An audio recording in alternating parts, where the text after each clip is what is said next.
Напиши письмо военным АТО и политзаключенным в оккупированном Крыму и России. Такая акция состоялась в Киеве в лицее кадетского корпуса. Дети распечатали фотографии, читали стихи, писали пожелания и рисовали.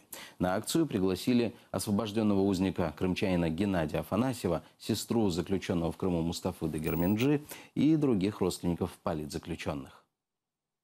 Мустафе 27 лет, его задержали по делу 26 февраля. В СИЗО, как мы знаем, повода для радости абсолютно нет. А вот такие чистые, искренние рисуночки, письма – это очень важно и хорошо. Ці малюнки планується передати, звісно, тих хлопців, які знаходяться в російському ув'язненні, їх зараз вже 44 чоловіка. Хочемо передати ці листи і батькам, які чекають своїх дітей, і, звісно, батькам, чиї сини зараз боронять нашу державу на війні проти Російської Федерації на сході України.